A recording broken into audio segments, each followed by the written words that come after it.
महिलाहरूलाई चाहिँ केरा नङ्ग्या जस्तो नङ्ग्याउने यो कुरामा म जन्मजात छैन। म शरीर भन्ने कुरा बेचेर खाने हो भन्ने लाग्दैन मलाई र शरीर भन्ने कुरा देखाउने चिज हो भन्ने पनि लाग्दैन मलाई। यो त पल्साको भन्दा त 1000 गुणा ठुलो क्राइम हो नि। यो त एउटी बच्चीलाई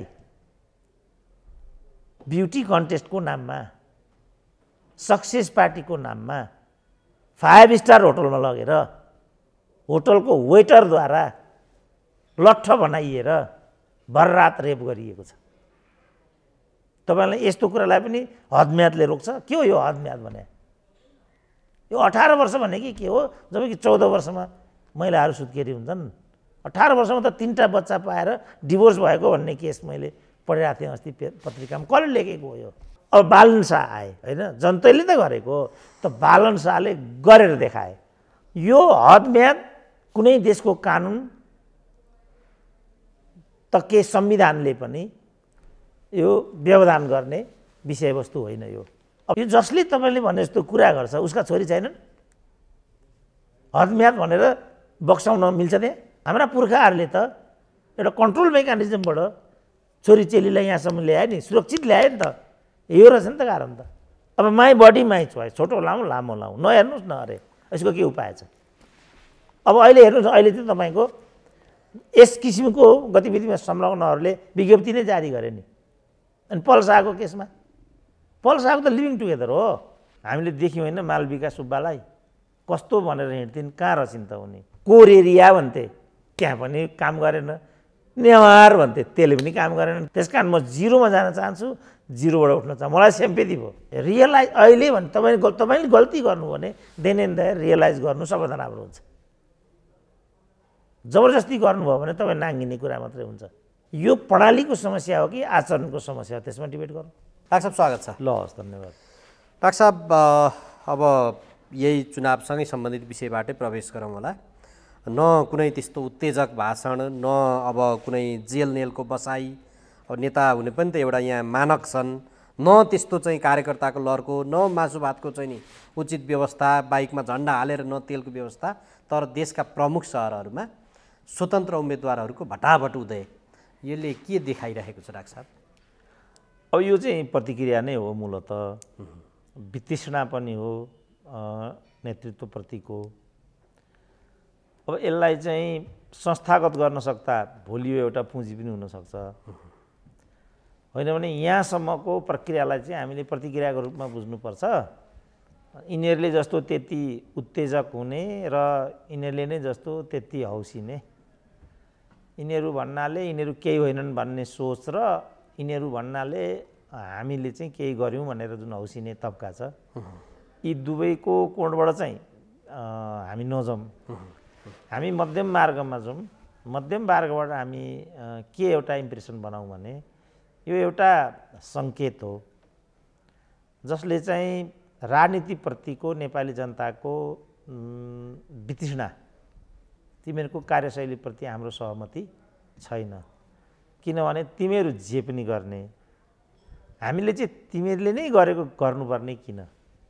हामी हराउँछौँ, तिमीहरू राष्ट्रिय सभामा लैजान्छौ, हामी प्रादेशिक सभाको लागि निर्वाचित गरेर पठाउँछौँ, तिमीहरू त्यसैलाई राजीनामा दिएर फेरि मेयरमा ल्याउँछौ, हामी सूर्यलाई मत हाल्छौँ, तिमीहरू त्यो लगेर रुखलाई बुझाउँछौ भने हामी तिमीहरूका कमाइया हौँ, तिमीहरूका नोकर हौँ, तिमीहरूको अरौटे भरौटे हौँ हामी?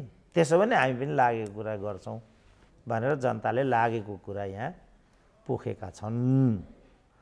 अब पोखेको त फेरि पोखेकै हुन्छ, न त्यसलाई उठाउँदाखेरि पुरानो अवस्थामा उभ्याउन सकिन्छ। तरल हो भने त त्यो मिसयुजै भयो, ठोसै पनि फोहोरी नै भयो। त्यो राजनीतिक दलहरूलाई चाहिँ यस्तो होला भन्ने पनि थिएन होला नि डाक्टर साहब? मलाई त थिएन, राजनीतिक दललाई त के लाग्थ्यो? उनीहरूले त हामीभन्दा अरू कोही छैन भन्दै हिँडेको थिए। प्रचण्डले भनेकै थियो नि, जे गरे पनि नेतृत्व हामी नै हौँ, के विकल्प छ र? खुल्लम खुल्ला भनेको थियो नि उनीहरूले त। तर मैले बालन शाहको नामै सुनेको थिइनँ। यी अब काठमाडौँबाटै हेर्दाखेरि पनि एउटा मिथक चाहिँ तोडे होइन डाक्टर साहब काठमाडौँले, यहाँ चाहिँ नेवारै हुनुपर्छ अथवा यहाँ हामीले उठाएको मान्छे हुनुपर्छ भन्ने जुन थियो, बालेन शाहले त्यसलाई चाहिँ सर्लक्कै तोडे, किनभने अब उनी जित उन्मुख हुँदै गइसकेका छन्। अनि त्यो पनि मिल्दैन, किनभने काठमाडौँका जनताको विगत त्यस्तो छैन। प्राय बाहिरैबाट आएको डेरावालले नै यहाँ तम्बु गाडेको छ। पद्मरत्न हारेका छन्, कीर्तिपुरबाट चाहिँ प्रचण्डले जितेका छन्, मदन भण्डारीले जितेका छन्, विद्या भण्डारीले जितेकी छिन्। के भनेको तपाईँलाई म कुरै बुझ्दिनँ। होइन, एउटा मिथकको रूपमा लिन्थेँ नि त यहाँ। अब एउटा कम्पेयर नि डाक्टर साहब, जस्तो यो नानी मैया र बालेन गरिन्छ, त्यो नानी मैया मैले त देखेको बुझेको होइन, पढ्दाखेरि चाहिँ उनी चाहिँ त्यो विरोधाभासको प्रतीक अथवा नेगेटिभिटीको चाहिँ प्रतीक थिइन्। बालेनमा चाहिँ एउटा आशाको किरण भन्ने खाले हेरिएको छ। डाक्टर साहबले त त्यो दुवैलाई अनुभूति पनि गर्नुभएको छ, कसरी हेर्नुहुन्छ?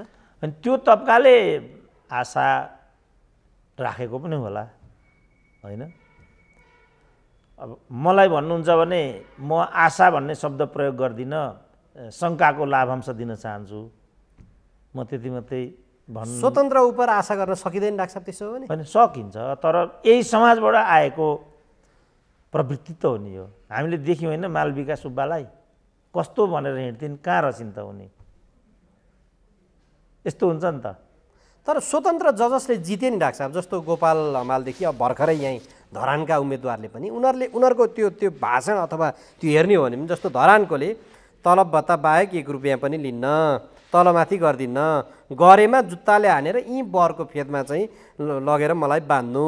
यतापट्टि गोपाल हमाल उता धनगढीको हेरियो भने पनि सरकारी कामको बाहेक खर्च गर्दिनँ, निःशुल्क सेवा गर्छु, भ्रष्टाचार शून्य गर्छु, 1 रुपियाँ खाए पनि मेरो नासोस् भनेर मैले भगवानमा पुकारा गरेर सबै भनेको छु। बदमासी गरेमा कालो मसो तिमीहरूले दल्नु पर्दैन, म आफै दलेर बरु म सडक हिँड्छु।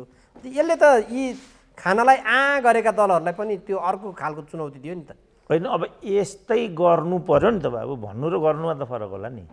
मैले कतिचोटि तपाईँसँगै भने कि महत्त्वपूर्ण कुरा व्याख्या विश्लेषण होइन, महत्त्वपूर्ण कुरा दुनियाँको रूपान्तरण हो, परिवर्तन हो नि त। महत्त्वपूर्ण कुरा त्यो हो, कसले के भन्छ महत्त्वको कुरा होइन।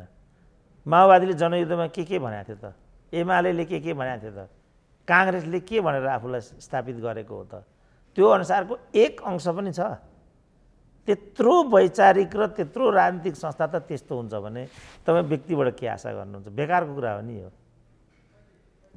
तर मैले बेनिफिट अफ डाउट अघि भने नि, शङ्काको लाभ उहाँहरूले गरेर देखाउनु भयो भने त हामीलाई केही पनि आपत्ति छैन। भनेपछि वेट एन्ड सीमै बस्नु। यस, अब के मान्छे भन्ने भयो नि, जस्तो भनौँ न कसैको पनि मैले भने नि, अब संयोगले मालविकाको नामले नि हिजो म पल्साको नाम लिन्थेँ होइन। अब तपाईँले पढ्नुभएको भए मालविकाले कति गहिरोसँग आफूले गरेको गल्तीलाई रियलाइज गरेकी छिन् र के भनेकी छिन् उनले भने, म सार्वजनिक जीवनबाट पछि हट्छु र आफूलाई सुधार्छु, तल 0मा आउँछु भनिरहेछ। कति मान रचिन् त तिनी, ल भन्नुहोस् त। गल्ती त उनले अक्षम्य गरे उनले नै भनेको छ, यो क्षमा लायक छैन, म क्षमा लायकै छुइनँ। तर त्योभन्दा पनि महत्त्वपूर्ण कुरा त्यो भन्न सक्नु हो नि त। मान्छेले मैले गल्ती गरेँ बिरलै भन्छ क्या, होइन म ठिक हुँ बट किन्तु परन्तु लाउँछ, आफूलाई नै देखाउन खोज्छ। त उनीहरूले पनि भोलि गरेर देखायो भने त हामीलाई केही पनि आपत्ति छैन नि। तर कसैले पनि हिजो जनपक्षीय उम्मेदवार भन्ने उठ्थ्यो पञ्चायतका पालामा, निर्वाचन भएको भोलिपल्ट उसले जनपक्ष नै छोडिदियो। सर्वहारावरको अधिनायकत्व भनेर माओवादीले त्यत्रो बलि चढायो। त्यसपछि उसले जसले आफ्ना कार्यकर्तालाई थुन्ने, छेक्ने, कुट्ने, पिट्ने, मार्ने गर्थ्यो उनीलाई नै सांसद बनाएर त्यही कार्यकर्ताहरूबाट ढोक्न लगायो। यस्तो देशमा अनि स्वतन्त्रको नामबाट आएका 2-4 मान्छेबाट तपाईँ के आशा गर्नुहुन्छ अहिले नै? तर भोलि गरे भने त फेरि त्यो बेनिफिट त दिनु पऱ्यो नि त। सबैप्रति एउटा नकारात्मक धारणा राखेर त पार लाग्दैन नि। त्यसकारण हाम्रो शुभकामना छ, तपाईँहरूले गर्नुहोस्, जे गर्छु भनेको छ त्यो गर्नुहोस्। गर्न सक्नु भएन भने मालविकाले जस्तो पन्छिनुहोस्। तर मालविका जति पनि नेपालका राजनीतिज्ञ छन् भन्ने विगत भएन। अब भएन, फेरि कहिले पनि हुँदैन, हामीले किन भन्नु पर्यो? भयो भने त त्यो राम्रो चिज हुन्छ। जस्तो केजरीवालले के भन्यो भनेदेखि अरूले मुख्यमन्त्रीको लागि मानिलिउँ 2 अरब खर्च गरेर जहाज किने मुख्यमन्त्री चढ्नको लागि। मैले मुख्यमन्त्री चढ्नको लागि जहाज किनिनँ र त्यसको लागि छुट्याइएको पैसाले दिल्लीका जनतालाई निःशुल्क स्वास्थ्य दिएँ, निःशुल्क शिक्षा दिएँ। यसमा के गल्ती छ भन्यो? लजिकल भयो नि। त त्यस्तरी कसैले केही प्रतिफल दिन्छ भने किन प्रतिफल दिएको त भन्न सकिँदैन होला। तर पाउनु पर्यो नि हामीले। जस्तो अहिलेको यही नेपालको संविधानले शिक्षा ग्यारेन्टी छ, रोजगारीको ग्यारेन्टी छ, स्वास्थ्यको ग्यारेन्टी छ। ल भन्नु त एक चिज पनि पाइन्छ त यहाँ? तपाईँ आफै ग्रेजुएट हुनुहुन्छ, तपाईँको रोजगारीको के ग्यारेन्टी गराएको छ त? ल राज्यले ल भन्नु। कागजमा त सूची नक्सा पनि ल्यायौँ भनेको छन् यिनीहरूले। महत्त्वपूर्ण कुरा त लिम्पिया धुराबाट, कालापानीबाट विदेशी सेना हटाउने हो नि त, हटेको छ त। यो नै ठुलो प्राप्ति हो भन्छन्। मानिदिउँ त म यो ठुलो प्राप्ति हो? यो ठुलो प्राप्ति हो भने हिजो चाहिँ अनुसूची 3 मा यो जो निशाना छाप हो त्यहाँ नेपालको नक्सा हुँदो रहेछ। त्यहाँ चाहिँ माइनस लिम्पियाधुरा त्यो नक्सा बनाइएको छ। कसलाई सोधेर बनाएको त त्यो? त्यसपछि संशोधन भन्ने नाममा उनीहरूले त्यसबाट त्यसलाई हटाए। अझै मैले देख्दा महत्त्वको कुरा छैन त्यो। महत्त्वको कुरा चाहिँ त्यहाँबाट कालापानीबाट विदेशी सेना हटाउने कि नहटाउने। यहाँ पनि त्यही कुरा हो। राजनीतिमा त चुनावको अगाडि त रुसीमा एउटा उखान नै छ, नेताहरूले त्यहाँ पनि पुल हाल्ने कसम खान्छन् अरे चुनावका बेला, जहाँ नदी नै हुँदैन। नदी नै नभएको ठाउँमा अनि पुल हाल्ने कसम खानुको के अर्थ हुन्छ? तर उनीहरूको यो भनाइले जो राजनीतिक दलबाट अब यहाँ, किनभने हिजोको अख्तियार दुरुपयोग अनुसन्धान आयो, यो महालेखाको परीक्षकले सबभन्दा बढी चाहिँ भ्रष्टाचार हुने निकाय तल्लो निकाय भनिरहेको छ। स्थानीय तहका निकायले देखाइराख्दाखेरि यो भ्रष्टाचार हुने त्यो निकाय देखाउँदाखेरि र स्वतन्त्रहरूले हामी चाहिँ यो गर्छौँ भनेर बोल्दाखेरि एउटा आशा गर्ने ठाउँ चाहिँ देखिन्छ कि भन्ने कुरो नि। होइन होइन, तपाईँलाई आशा गर्ने अधिकार छ, म त्यसमा हस्तक्षेप गर्दिनँ। तर नेपाली समाजमा विश्वास गर्ने पङ्क्तिको जन्म भएको छैन, म त्यो विश्वास गर्दिनँ। जस्तो येलो पकौडा र होटल येलो पकौडा र बहादुर भवनको बिचमा 25 मिटरको पनि फरक छैन होला, वारिपारी छन् तिनीहरू।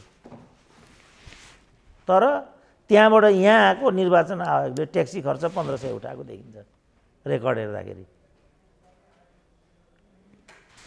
मन्त्रीहरूको स्वास्थ्य उपचारमा कति खर्च जान्छ? नेपाल सरकारले विदेशी उपचारको लागि कुनै किसिमको नदिने भनेका छन्, उपचार खर्च विदेशमा नदिने भनिरहेछन्।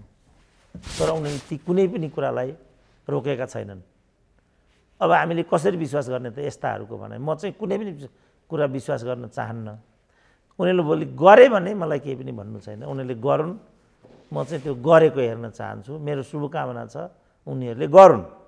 यो अहिले स्वतन्त्रले जुन मतहरू ल्याए यसलाई चाहिँ जनताले छनौट गरेको छनौटको रूपमा लिने कि राजनीतिक दलहरूको जुन वितृष्णा? अब हुन त यहाँ रामकुमारी झाँक्रीको एउटा भनाइ छ, जनताको मन जितेको भन्न मिल्दैन भन्ने उनले भनाइ बोलेकी छिन्। के हो डाक्टर साहब यो चाहिँ अहिलेको यो मत?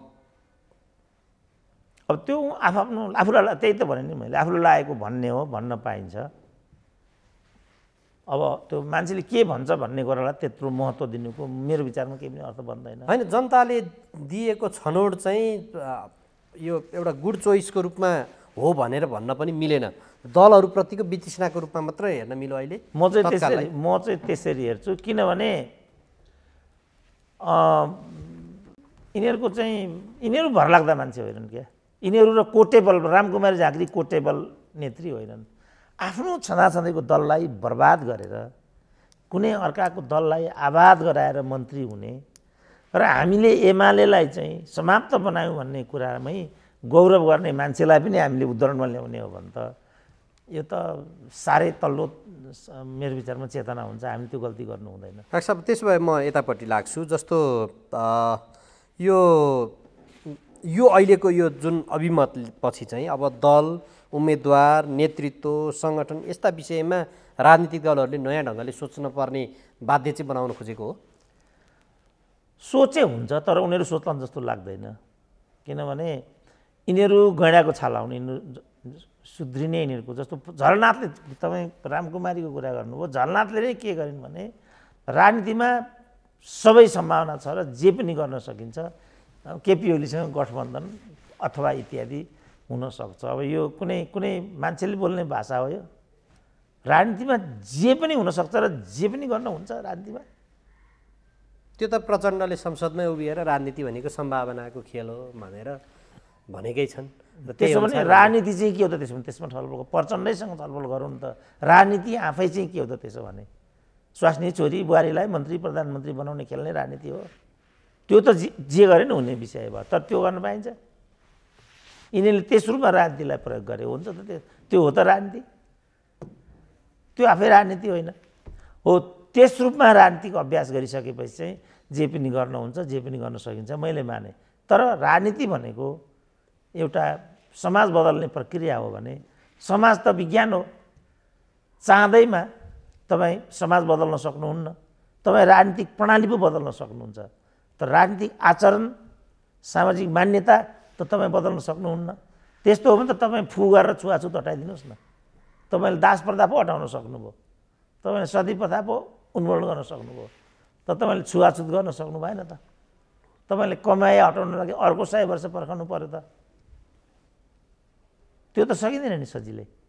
अन्धविश्वास तपाईँ हटाउनु, अन्धविश्वास लो भगवान छैन भन्ने तपाईँलाई लाग्यो, त्यो छैन त। राति तर्साउनेले तर्साउँदैन भनेर मैले भन्दै, छैन, तर्सिँदैन त मान्छे। त्यहाँ बच्चैदेखि बाहिर तर्साउने आउँछ भनिदिइरहेको हुन्छ, देउती मातालाई ढोग भनिदिइरहेको हुन्छ, यो दलित हो भनिदिइरहेको हुन्छ। त्यहाँबाट बदलिनु त मान्छेलाई सजिलो छैन।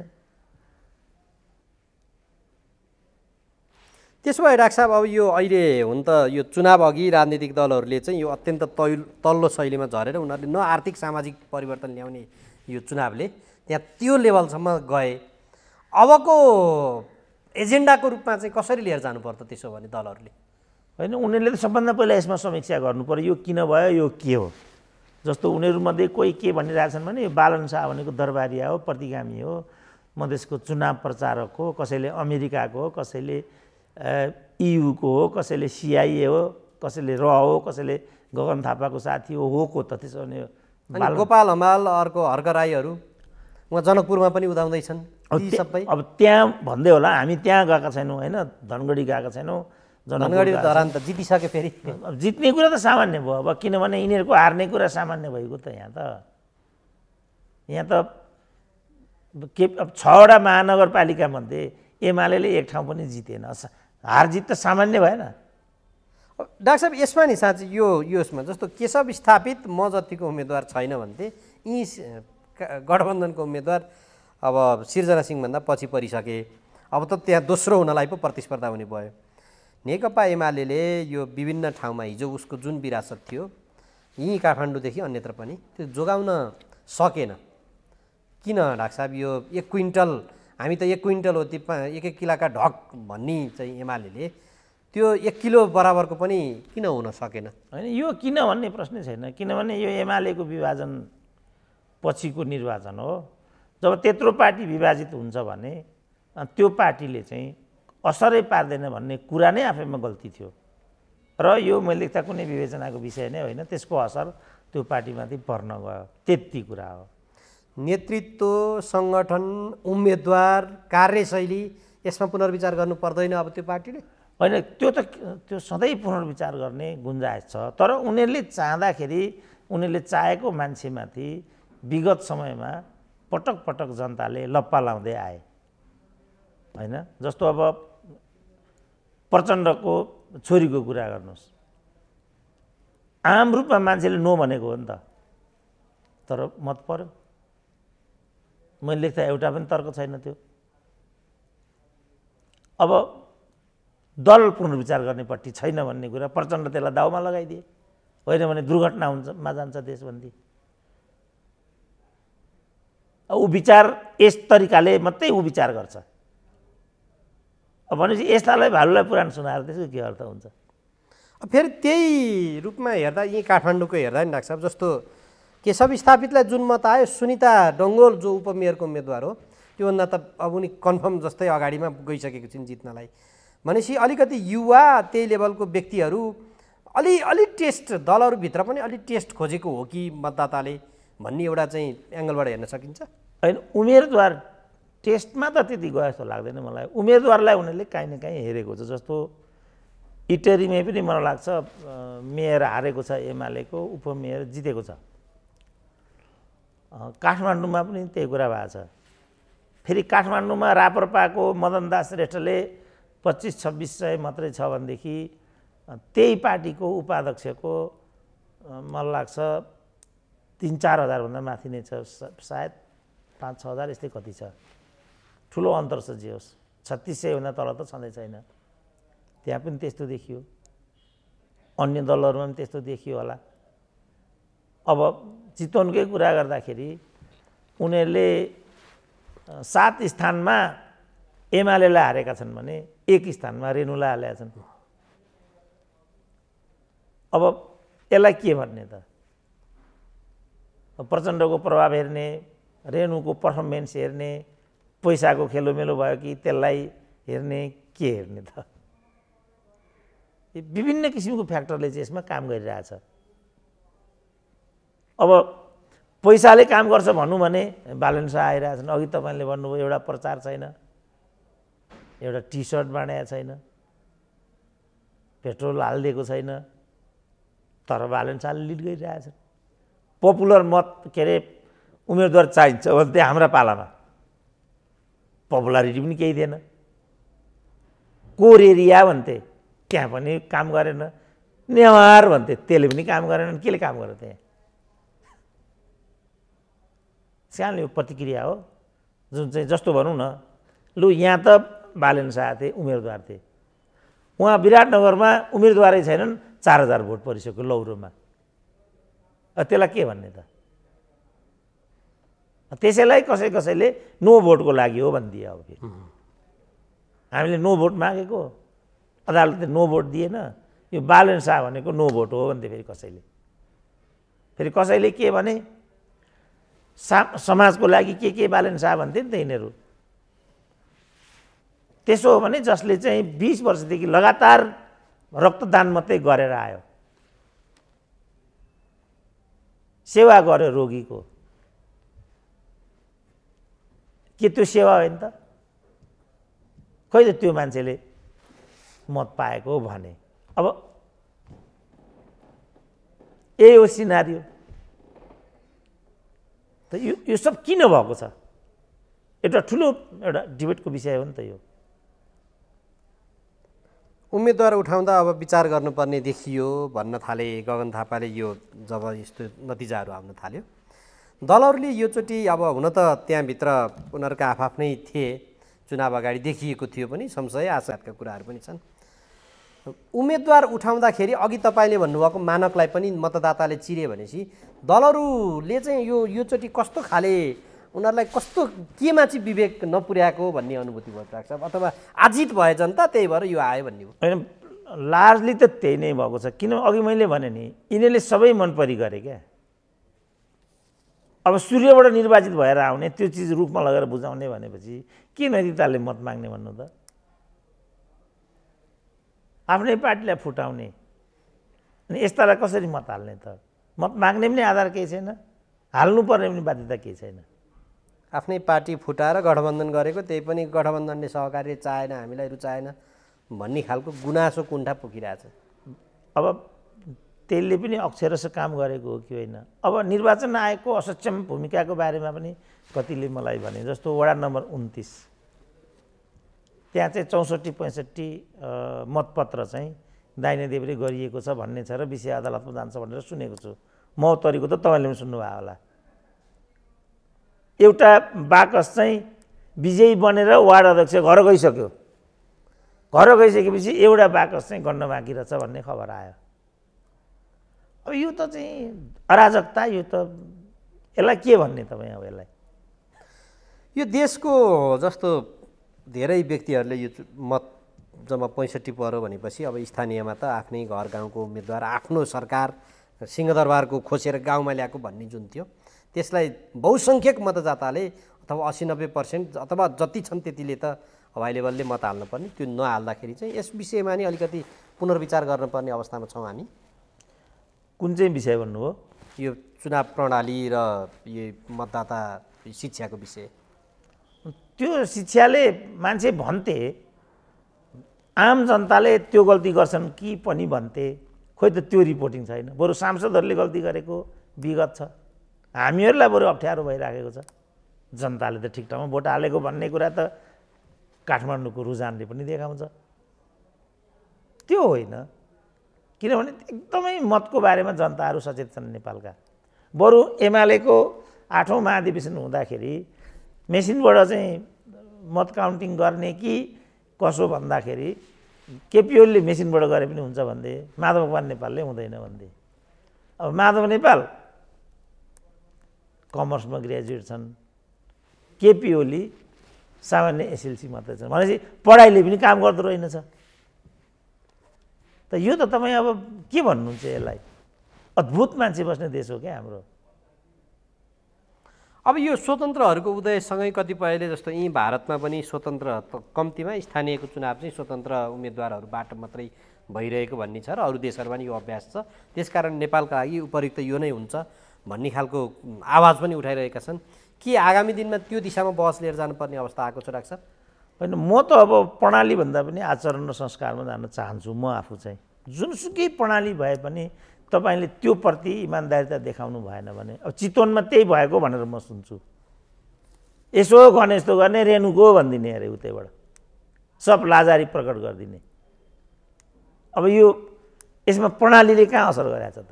यो त आचरण संस्कारको कुरा भयो। मैले धेरै समयदेखि भनिआएको कुरा के भने यो वेस्ट मिनिस्टर सिस्टम भनेको चाहिँ यो आचार र विचारमा मोरल एन्ड इथिक्समा चल्ने सिस्टम हो। यो जस्तो अघि मैले भने नि यो मालविकावाला प्रकरण नै, त्यो ब्युटी कन्टेस्ट, सक्सेस पार्टी, ठुलो होटल, ग्ल्यामरको दुनियाँ, त्यसमा प्रब्लम हो कि जे विकृति विसङ्गति त्यहाँ आयो त्यसमा चाहिँ प्रब्लम हो? त्यसले यो जन्माएको हो कि तिनीहरूले यसलाई यस्तो बनाएका हुन्? के हो कुरा? अब खास त तिनीहरूले चाहिँ यस्तो बनाएका हुन्, तर अब देख्दा त त्यो समग्र त्यो ब्युटी कन्टेस्ट नै गलत हो भन्ने सेन्समा गइरहेछ विषयवस्तु चाहिँ। तर अब त्यस्ता काममा कोही व्यक्ति अपराधिक काम गर्न निक्लेलान्, त्यसमा हामी इन्ट्री गर्छौँ। डाक्टर साहब, यो चुनाव प्रणालीमा अलिकति यसलाई टुङ्गाइहालौँ। यो चुनाव हुनुभन्दा अगाडि पनि जस्तो हामीले देखियो पनि, मैले त अनुभूति पनि गरेँ, समाचार पनि आएको छ। भारतबाट आएका कतिपयलाई उहाँ बोर्डरबाट सर र मत हाल्ने ठाउँसम्म ल्याएर मत हालिसके पछाडि वास्ता नहरेर अहिले लुरुक्क परेर जानु पर्यो भन्ने छ। यी गाउँ गाउँमा कत्रो लहरको थियो जानको लागि, बस फ्री बनाइएको थियो, मासु भातको व्यवस्था थियो। यो चुनाव प्रणालीमा अब समीक्षा गर्नुपर्ने विषय भएन डाक्टर साहब, किन मतदाता पनि त्यो पायो भने चाहिँ जाने, अनि उम्मेदवार पनि त्यसमा चाहिँ खर्च गर्नै पर्छ भन्ने हुने, अनि त्यसरी खर्च गएको उम्मेदवारले कसरी काम गर्छ भन्ने खालको पनि त प्रश्न उठाएका छन् नि त। अनि टिकटमा किनबेच गर्नुभयो, दल बदलु गर्नुभयो, मन्त्री पद किनबेच गर्नुभयो, राजदूत किनबेच गर्नुभयो, त्यसको हिसाब हुँदैन? मलाई एकजना नुवाकोटको भाइ, मैले अरू अन्त पनि बोलिसकेँ, वार्ड समितिमा उठ्न खोजेको, मसँग चाहिँ 20 लाख रुपियाँ दिए भन्यो भने, म जन्मजात नेविसँगबाट जन्मेँ, यो उमेरमा आएँ, काङ्ग्रेस पार्टीको सेवाभन्दा अर्को केही पनि गरिनँ। अब वार्डको एउटा टिकट दिए भन्दा मसँग 20 लाख दिए भन्छ भने बालेनले जित्नु ठिक छ डाक्टर साहब, त्यो लाइटमा बोलिदिनु होला। अब तपाईँ कोबाट यसलाई सुधार्नुहुन्छ ल मलाई भन्नुहोस्? त्यस कारण तपाईँले आचरणमा र तपाईँको जिम्मेवारीमा तपाईँले, मैले त्यो मालविका सुब्बाको नाम पटक पटक लिनुको कारण के भने अत्यन्तै राम्रो उनले चाहिँ स्ट्याटस राखेकी छिन् त्यहाँ, र त्यहाँ उनले एउटा पनि जस्टिफिकेसनको कुरा गरेको छैन। मैले जो सामाजिक दायित्व गर्नुपर्ने म त्यहाँ चुत भएँ। मैले जति भने पनि तपाईँहरूले मलाई पत्याउनुहुन्न, किनभने मेरो भूमिका गलत छ। त्यस कारण म जिरोमा जान चाहन्छु, जिरोबाट उठ्न चाहन्छु। मलाई सेम्पेथी भयो, मैले त्यो पीडितको पनि सुने, यो पनि पढेँ। पीडितले भनिरहेको कतिपय कुरामा बरु मलाई क्वेसन उठाउनु मन पर्यो। एउटै कारणले क्वेसन उठाउनु उपयुक्त हुँदैन, किनभने सबैभन्दा पीडित हुनु नि। तर मालविकीको स्ट्याटसले मेरो एकदम मन छोयो। रियलाइज अहिले भने तपाईँले गल्ती गर्नु भने देन एन्ड देयर रियलाइज गर्नु सबभन्दा राम्रो हुन्छ। जबरजस्ती गर्नुभयो भने तपाईँ नाङ्गिने कुरा मात्रै हुन्छ। अब यहाँ आउँ तपाईँ भएको ठाउँमा, यो प्रणालीको समस्या हो कि आचरणको समस्या हो, त्यसमा डिबेट गरौँ। मैले देख्दा यो प्रणालीको समस्या होइन, यो आचरण संस्कारको समस्या। जस्तो पञ्चायत निरङ्कुश व्यवस्था थियो, एक थरी साथीहरू जनपक्षीय उम्मेदवार भनेर गाउँ गाउँबाट भिडे, राष्ट्रिय पञ्चायतमा पनि छिरे। त्यो फोरमलाई पनि देश र जनताको पक्षमा, लोकतन्त्रको पक्षमा पार्ने त्यो कुरा सोचे। त्यो कुरा सोच्नलाई त त्यसले केही पनि व्यवधान गरेन, कमसेकम त्यो कुरालाई एक्सपोज गराइयो। पञ्चायत डेमोक्रेटिक सिस्टम होइन भन्ने कुरा उसकै मञ्चमा गएर चाहिँ भनियो। त त्यही चिजलाई तपाईँले देश र जनताको पक्षमा पारे भइगयो। यो चिज प्रतिकूल छ भने, जस्तो जनताले चाह्यो भने त बालन शाह पनि जिताउन सक्दो रहेछ, त्यहाँ पनि गलत उम्मेदवार नो भनिदिउँ न, भइहाल्यो नि। त्यस कारण मैले अस्ति नै भनेको के थियो भनेदेखि तुलनात्मक राम्रो र असल उम्मेदवारलाई हामी मतदान गरौँ। त्यो गर्दाखेरि आफ्नो पार्टी पनि नभनौँ। म माओवादी छु, मेरो क्षेत्रमा चाहिँ काङ्ग्रेस छ, तपाईँ काङ्ग्रेस हुनुहुन्छ, तपाईँको क्षेत्रमा एमाले छ, तपाईँ निर्मम भएर मत हालिदिनुहोस्। यो मतलब मैले वर्षौँदेखि काङ्ग्रेसलाई हालेँ, एमालेलाई हालेँ, त्यसको केही पनि अर्थ भएन। बरु यहाँबाट हुन्छ कि भनेर तुलनात्मक राम्रो है, एब्सोल्युट भन्ने त केही पनि हुँदैन। सकिँदो रहेछ नि त। अब बालन शाह आए होइन, जनताले त गरेको, त बालन शाहले गरेर देखाए त भइगयो नि त। तपाईँलाई त गरेनन् भने त्यसपछि जनता अझ निराश हुन्छन्। त्यो चाहिँ मैले देख्दा सबैभन्दा घातक कुरा हुन्छ भन्ने मेरो अहिलेको व्याख्या छ। अब हेर्दै जाउँ के हुँदै जाने हो, भोलि के गर्ने हुन् कसैले, त्यो अनुसारको हामी राय बनाउँदै व्यक्त गर्दै जाउँला। मेरो विचारमा त्यो सबभन्दा उपयुक्त हुन्छ। हुन्छ डाक्टर साहब, अब यहाँ अभिव्यक्ति अघि जुन चर्चा पनि गरियो, बालेनका पनि आफ्नै कुराहरू छन्, बालेन नै सबथोक भन्ने खालका कुराहरू पनि नाराबाजीमा सुनिन्छ, भोलिका दिनमा त्यो देखिएला। अब यतापट्टि हेरौँ, जस्तो अघि डाक्टर साहबले उठाउनु भएको यही जो युवतीले त्यो सार्वजनिक गरिन्, सरकारले छानबिन समिति पनि गठन गरिसकेको छ। तर अब यहाँ समाजमा यो आवाज सर्वत्र उठाउनै पर्ने हुन्छ। यो कम्तीमा नि हदम्याद चाहिँ बाधक बन्यो। त्यो जो करतुत गर्ने व्यक्ति छ, त्यो व्यक्ति, त्यो कसुरदारलाई अब कम्तीमा पनि उसलाई कानुनी रूपमा उभ्याउनलाई पनि बाधक बन्यो, हदम्याद भन्ने छ। अब मिडिया हो, मिडिया अब यत्रो जनता त जागेका छन् भने हामीले पनि आवाज उठाउनुपर्छ। डाक्टर साहबको आवाज त समाजले सुनिरहेको छ। के गर्ने डाक्टर साहब, यसमा चाहिँ हदम्याद बाधक बन्यो त्यो पीडित भनेको युवतीलाई न्याय दिलाउनलाई, उनलाई न्याय कसरी दिलाउने, के गर्नुपर्छ होला? अनि पल शाहमा चाहिँ फेरि कसरी हदम्याद भएन त? 1 वर्षभित्र भन्ने छ, त्यो 1 वर्ष पुरा भएन नि त त्यहाँ त। अब 1 वर्ष त कागजी घोडा नहोला, यो सबै आशय हो। मैले पटक पटक पल शाहको कुरा किन उठाउँथेँ भने यस्तो हुन्छ भन्ने मलाई थाहा थियो। किनभने समाज त यही हो, आपराधिक मनोवृत्ति हावी छ र यस्तो खालको घटनाहरू धेरै जसो नाताभित्र नै हुने गर्छ भन्ने छ। धेरै जसो केसमा चाहिँ नाताभित्र नै यस्ता अपराधहरू हुन्छन् भन्ने छ। यो हदम्याद कुनै देशको कानुन त के संविधानले पनि यो व्यवधान गर्ने विषयवस्तु होइन यो। अब तपाईँ हेर्नुहोस् नेपाली समाज कस्तो छ। पल शाहको केसमा मुख्यतः सेलिब्रिटीहरू एगेन्स्टमा छे। यहाँ मुख्यतः सेलिब्रिटीहरू विज्ञप्ति निकालेर हिँडिरहेछन्। कस्तो छ हाम्रो समाज, ल हेर्नु त। यस्तो केसमा पनि डिबेट गर्छन्। यो त पल शाहको भन्दा त 1000 गुणा ठुलो क्राइम हो नि यो त। एउटी बच्चीलाई ब्युटी कन्टेस्टको नाममा, सक्सेस पार्टीको नाममा 5 स्टार होटलमा लगेर होटलको वेटरद्वारा लट्ठ बनाइएर भररात रेप गरिएको छ। तपाईँलाई यस्तो कुरालाई पनि हदम्यादले रोक्छ? के हो यो हदम्याद भने? यो 18 वर्ष भनेको के हो? जबकि 14 वर्षमा महिलाहरू सुत्केरी हुन्छन्। 18 वर्षमा त 3टा बच्चा पाएर डिभोर्स भएको भन्ने केस मैले पढिरहेको थिएँ अस्ति पत्रिकामा। कसले लेखेको हो यो? 18 वर्ष लेख्ने को हो?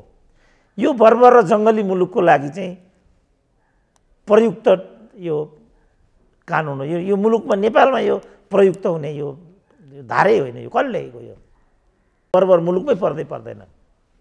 यहाँ त युरोपको भन्दा सिनियर कानुन छ। यहाँ त न्याय विकासिनी, तपाईँ लको ग्रेजुएट होइन, तपाईँ न्याय विकासिनी भनेको जयस्थिति मल्लको पालाको कानुन होइन। त्यहाँदेखि हामी चाहिँ लिखित कानुनमा छौँ। विक्रम सम्वत 1903 को त जङ्गबहादुरले बनाएको मुलुकी होइन त, नेपोलियनको फ्रेन्च कोडबाट चाहिँ प्रभावित भएर अनि मनुस्मृति र हिन्दू धर्मशास्त्रको आधारमा चाहिँ तयार बनाएको कानुनी राज्य लिएर हामीहरू हाम्रो अभ्यास पो गलत भयो। कसैलाई फसाइदिनु पर्यो भनेदेखि करोनी मुद्दा भन्यो, छुवाछुत मुद्दा भन्यो, बहुविवाह भन्यो, जारी भन्यो, फलानो भन्यो। तर यही भित्र पनि ठुलाले एउटी दोडी स्वाइन ल्यायो भने कानुन लाग्छ त। ठुलो जेलमा जानुपर्छ। बालवटार खानेहरू कारबाहीको दायरामा आउँछन्। व्हाइट बडीको भ्रष्टाचारी कारबाही हुन्छ। सुनकाण्ड कारबाहीमा आउँछ। त्यो चाहिँ समस्या हो। यो त्यस्तै हो। यो जसले तपाईँले भने जस्तो कुरा गर्छ उसका छोरी छैनन्, हदम्याद भनेर बक्साउन मिल्छ त्यहाँ। अब जो पीडक हो त्यो पीडकले त उल्टो प्रमाण डिलेट भइसकेको मलाई चाहिँ यो भएको भनेर यहाँ अरू कुनै उसमा पो वकिलसँग सल्लाह गर्दैछ अरे कि कुन केसमा उल्टो यो पीडित भनेको युवतीलाई फसाउने भनेर। त्यही त वकिल भन्नेको त कामै यही हो नि त। उसले त के गर्छ भने जो उसको क्लाइन्ट हो त्यसको जस्टिफिकेसनको लागि उसले कानुनका सबै धाराहरूलाई चाहिँ व्याख्या गरिदिन्छ। वकिल भनेको त्यही होइन। डाक्टरले यो बिरामीलाई हेर्छु ऊ बिरामीलाई हेर्छु भन्ने कुरा नै आउँदैन फेरि। तर समाज कस्तो अपराधी छ भने, कस्तो बायस छ भनेदेखि हाम्रो भिमार्जुनले चाहिँ यो चुर्सब्रो भन्ने एकजना भ्रष्टाचारको अभियुक्तको मुद्दा हेरे। किन हेरेको भ्रष्टको मुद्दा भनेर त्यहाँबाट पछाडि लागेको भिमार्जुनलाई नै असान्दर्भिक बनाइदिने यस्तो गरे। कतिपय अरू साथीहरूको पनि यस किसिमका कतिपय विषयहरू थिए, तर म उनीहरूको नाम लिन छोडेको छु। किनभने उनीहरूको नाम लिनु भनेको चाहिँ त्यो विषयलाई फेरि समाजमा लैजाने षड्यन्त्र हो भनेर बुझ्दा रहेछन्। यहाँ त गुण पनि गर्नु हुँदो रहेछ। जस्तो मैले भिमार्जुनको नाम लिएँ होइन, कुनै बदनाम गर्ने आशय मेरो होइन नि, तर भिमार्जुनले त्यसरी बुझिदिए। अब के लाग्यो? त्यस कारणले यहाँ कसैको नाम लिनु पनि हुँदैन, नलिनु पनि हुँदैन। जस्तो मैले पल शाहको नाम लिएँ, त्यस्तो मान्छेको पनि डाक्टर साहब जस्तो यस्तो गर्ने भने अब यसमा पनि नाम लिउँ एक थोक भन्ला, नलिउँ अर्को थोक भन्ला, निस्के के समाधान छ त यसको? यसै यति मात्रै म भन्छु, पल शाहको भन्दा ठुलो अपराध हो यो। यसमा कुनै किन्तु परन्तु हुँदैन। हदैसम्मको सजाय हुनुपर्छ। कुनै संविधानको धाराले यो कुरालाई रोक्नुको केही पनि अर्थ छैन। अब तपाईँ कानुनकै कुरा गर्नुहुन्छ भने त पल शाहको प्रकरणमा यो म बहकाउमा आएर गरेको हुँ त भनिसकिन् त उनले। अनि पल शाह त्यसो भने किन जेलमा छन्? भनिसकिन् जसले गरेको म बहकाउमा आएर गरेको हुँ, यो साजिस हो, पल शाहले यो सब केही गरेकै छैन। तपाईँले अघि भन्नु होइन बलात्कार गरेकै हो, फलानु 2 वर्ष पुगेको छैन के राति भन्नुभयो नि त। अनि यो यहीँबाट बुझिहाल्यो नि यो के हो भनेर। यसमा चाहिँ यो केसमा चाहिँ म कुनै किन्तु परन्तु, किनभने त्यत्रो एउटा इभेन्ट गर्ने भनेर यो गर्ने हो भने त अब मलाई अझ भन्न दिनुहुन्छ भने त ब्युटी कन्टेस्टको नाममा अरू यस किसिमका चाहिँ फोरमहरू महिलाहरूलाई चाहिँ केरा नङ्ग्या जस्तो नङ्ग्याउने, यो कुरामा म जन्मजात छैन। म शरीर भन्ने कुरा बेचेर खाने हो भन्ने लाग्दैन मलाई, र शरीर भन्ने कुरा देखाउने चिज हो भन्ने पनि लाग्दैन मलाई। जब त्यो गरिन्छ भने त्यसको परिणाम दुःखद नै हुन्छ भन्ने मेरो विश्वास छ। तर मैले यो कुरा भने परिवारमै म यो कुरा गर्न सक्दिनँ। म आफ्नै छोरीलाई, आफ्नै परिवारजनहरूलाई तिमीहरू यो नगर यो राम्रो हुन्छ। हाम्रा पुर्खाहरूले त एउटा कन्ट्रोल मेकानिजमबाट छोरी चेलीलाई यहाँसम्म ल्यायो नि, सुरक्षित ल्यायो नि त। यो रहेछ नि त कारण त। त्यस कारण मेरो त के छ रिकमेन्डेसन भने यस किसिमको धन्दा नगरौँ। संयमित हुनुपर्छ हामीले, फेसनमा संयमित हुनुपर्छ। तपाईँ हेर्नुहोस् अहिले सडकमा हिँड्न सकिँदैन। अब यसको दुष्प्रभाव त पर्छ। अब महिला अधिकार कर्मीहरू के भन्छन्, माई बडी माई चोइस। तपाईँहरू हामीलाई नहेर्नुहोस् कुरा सिद्धियो। तपाईँलाई हेर्नु नहेर्नु भन्ने कुरा पनि मान्छेको बसमा हुने कुरा हो, त्यो त नेचर हो। नेचरलाई तपाईँ चुनौती दिनै सक्नुहुन्न। यो त उही के यो ब्रह्मचार्यको कुरा गर्ने अनि के बाबा अरे उताको सुनसरीको कृष्णदासले मानेन, अहिले जिल्ला अदालतमा नभएर फेरि उल्टाइदियो नि। नाम बिर्सिए जे ती बाबालाई एउटा केस लागेको छ। पार लाग्छ त? खोइ त, त्यो हुनै नहुने कुरा हो। त्यो ब्रह्मचर्य भन्ने हुनै सक्दैन। त्यो प्रकृतिको विरुद्ध हो। त्यो त इन्डियामा आसाराम बापुको पनि ठुलै आएको थियो। कुनै बापु भन्नुहोस् न, कुनै बापु, त्यो हुने कुरै होइन त्यो। अब यो त्यसो भए त डाक्टर साहब यो यस्ता यो प्रतियोगिता गरेर यो खालको काम गर्नु नै बेकार हो कि यो अब फेरि त्यस्ता प्रतियोगितामा भाग लिने, अब अघि तपाईँले भन्नुभयो जस्तै हामी हाम्रो हिडन ट्यालेन्ट एक्सपोज गर्न गएको भन्छन् अनि छोटा छोटा वस्त्र लाएर उफ्रिरहेको हुन्छन्। जति तपाईँले भन्नुभयो म अझ संयमित भएँ, त्यति पनि भन्न दिँदैनन् उनीहरू। मैले त अझ त्यसमा पनि म त तर्किएँ। अब माई बडी माई चोइस, छोटो लाउँ लामो लाउँ, नहेर्नुहोस् न। अरे यसको के उपाय छ? अब अहिले हेर्नुहोस्, अहिले चाहिँ तपाईँको यस किसिमको गतिविधिमा संलग्नहरूले विज्ञप्ति नै जारी गरे नि। अनि पल्साको केसमा, पल्साको त लिभिङ टुगेदर हो। मापदण्ड दोहोरो कसरी हुन्छ? अब अरू कतिपयको नाम पनि म लिन्थेँ, डाक्टर साहब अब सुरक्षाको प्रश्न आउँछ, नाम नलिनु राम्रो हुन्छ मलाई पो धम्काउँछन् उल्टै। के हार्ने हो? अब यो कानुन हुन त समाजका हामी जस्तै व्यक्तिले बनाउने होला डाक्टर साहब। यी विधायकहरू हामीले चुनेका व्यक्तिहरू हुन्। अब यस्तो यो हदम्याद नराख्दाखेरि पनि के भन्छन् भने त्यसो नगर्दाखेरि त कतिपय अवस्थामा त्यत्तिकै आक्षेप लगाइदिने पनि हुन्छ, त्यसले चाहिँ रुमल्ली राख्ने बनाइदिने पनि हुन्छ, कतिपय नियत बस्ते यस्तो राख्ने पनि हुन्छन् भन्ने खालको कुरा गर्छन् डाक्टर साहब उनीहरू। होइन, त्यसमा मेरो केही भन्नु छैन। महत्त्वपूर्ण कुरा यही केसमा आफ्नो छोरी पर्यो भने, आफ्नो छोरो पर्यो, पल्सा आफ्नो छोरो रहेछ भने उहाँहरू के भन्नुहुन्छ त? मलाई त्यति मात्रै भन्नु छ। त्यस कारण यसमा किन्तु परन्तु होइन। यो झुट हो भने त्यो झुट फरेप लगाउने अधिकार पीडितलाई छैन। वास्तविक हो भने छोरीचेलीमाथि यो हुनु हुँदैन। यसमा कुनै किन्तु परन्तुको केही पनि गुन्जाइस छैन। इमिडिएट र कडा कारबाही हुनुपर्छ। मैले त भनेकै छु, डाक्टर दिसीले पनि भन्नुभयो अस्ति, फाँसी नै हुनुपर्छ यसमा भनेर। मैले चाहिँ यस्तो केसमा मैले अझ के भने, यो चाहिँ हाम्रो निर्मला पन्तको केसमा मैले के भने मेरो कुरा मान्नुहुन्छ भने त बलात्कारीलाई फाँसीभन्दा तल सजाय नै हुन सक्दैन। यत्रो प्राडा भएर फाँसीको चाहिँ कानुनी व्यवस्था नै हाम्रो देशले हटाइसकेको छ। फाँसीको कुरा गर्ने भन्दै मैले इमिडिएट पछि हटिहालेँ। अब खन्निहाल्छन्। होइन, खन्निने एउटा विषय होला डाक्टर साहब। खन्निने स्वार्थले पनि खनिन्छन्, खन्निने अरूबाट परिचालित पनि हुन्छ। तर के भने समाजको आवश्यकता के हो र यही पीडितले न्याय पाउने आधार के हो, त्यसमा त हामीले बोल्नै पर्यो नि डाक्टर साहब, आवाज त दिनै पर्यो। यदि यसमा त मैले भनिहालेँ, हदैसम्मको कारबाही, no but no if, finish. अब भोलिको लागि 20 वर्षभन्दा मुनिको बच्चीहरूलाई यस्तो धन्दामा जानै प्रतिबन्ध गरिदिउँ, फिनिस। यो सही सोलुसन पनि आयो डाक्टर साहब। अब सम्बन्धित निकायले यसमा ध्यान दिनु पर्ला। अब म अन्तिममा छु डाक्टर साहब। अमेरिकन उपमन्त्रीको नेपाल भ्रमण, उनी तिब्बतियन क्याम्पमा पनि गएको छिन्। हुन त उनी अब तिब्बत हेर्ने मामिला नै भनिएको छ। अब यसै पनि नेपालको कूटनीति खस्किँदो छ।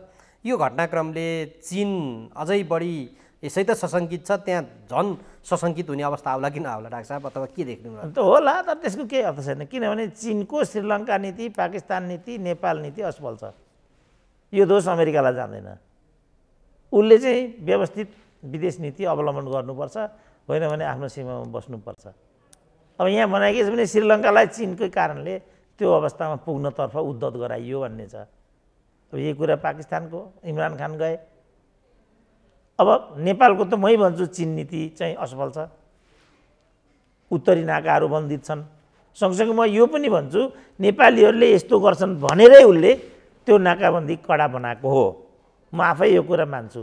तर त्यो समाधान होइन। अन्तर्राष्ट्रिय कानुनले पनि हामीलाई पहुँच दिनुपर्छ। अझ खड्ग ओलीको पालामा 10 वटा त समझदारी भएको भन्ने छ। हाम्रो चाहिँ इन्डिया लक चाहिँ खड्ग ओलीले चाहिँ भङ्ग गरे भन्ने छ। अब म चाहिँ तातोपानी भन्सार गएँ, हुम्ला भन्सार गएँ, बन्द छ, आवत जावत नै बन्द छ। त्यसकारण चीनको नेपाल नीति असफल छ।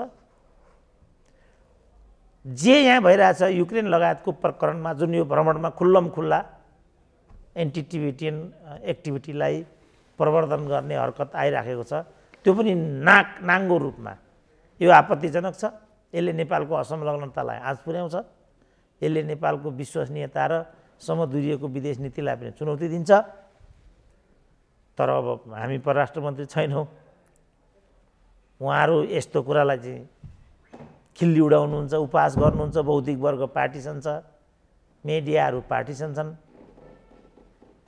अब हाम्रो आवाजले भ्याउँदैन। यो बिचरा सानो मिडियाबाट हामी आफ्नो आवाज दिइरहेको हुन्छौँ। कार्टेलिङ छ मिडियामा, टिभीमा उनीहरूले भनेको भन्दा अरूको अन्तर्वार्ता बज्दैन, पत्र पत्रिकामा उनीहरूले भनेको भन्दा अरूको लेख छापिँदैन।